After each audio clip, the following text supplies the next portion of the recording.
कन्या अपनी बेटी का विवाह कर सकूं। दूत लोग गए कंचनपुर नगर में एक सुंदर बड़िक पुत्र खोज करके लाए। विवाद जा कन्या वरम श्रेष्ठम विचारे, तेना शास्त्रम दूतौ सौ कांचनम नगरम ययो। कंचन नगर में गए और सुंदर एक बड़िक पुत्र खोज करके लाए। साधु बनिया उस बड़िक पुत्र के साथ में और अपनी कन्या के सारे गुण गण सब मिलवाए और सब कुछ ठीक मिल रहे थे।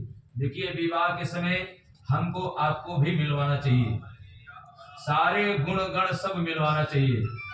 और इस काम में हमारे मिश्रा जी हैं, आदरणीय श्री दिनेश प्रताप मिश्र, जो कि कोई भी बेटी के कुंडली कुछ भी आती है तो सबसे पहले हम लोगों के पास पहुंचता है। महाराज पहले देखिए सब ठीक ठाक है कि नहीं, तब आगे बात की जाए। और ये चीज सबको करना चाहिए। आज के समय में जो 80% रिश्ता टूट जाता है यही कारण है। इसलिए सबको मिलवाना चाहिए। पहली बात तो 50% तो बच्चे मानने वाले ही नहीं है। आजकल तो लव मैरिज शादी करते हैं, लेकिन माता पिता को अवश्य मिलवाना चाहिए।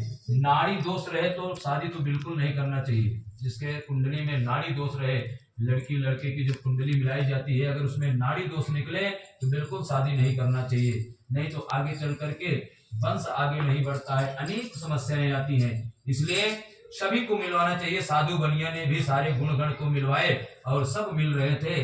उसी समय वैदिक रीत के अनुसार उसी स्थान पर अपनी बेटी का विवाह उस बड़े पुत्र के साथ में कर दिया। दुर्भाग्यवश विवाह के समय भी सत्यनारायण भगवान का व्रत नहीं किया। शायद तभी से हमारे सनातन धर्म में जब भी हमारे आपके घर में शादी विवाह पड़ता है, उससे पहले सत्यनारायण भगवान की कथा अवश्य होती है। इसीलिए होती है कि प्रभु अगर कोई भूल चूक हुई हो तो माफ करना। इसीलिए हमारे सनातन धर्म में तब से लेकर के आज तक, चाहे जिसके घर चाहे बेटी का विवाह हो चाहे बेटे का विवाह हो, विवाह से पहले सत्यनारायण भगवान की कथा अवश्य होती है। साधु बनिया दुर्भाग्यवश विवाह के समय भी नहीं किया।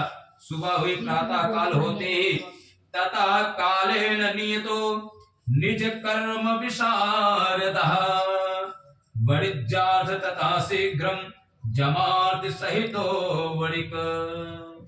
तत्काल अपने दामाद के साथ पुनः साधु बनिया व्यवसाय करने के लिए निकल पड़ा।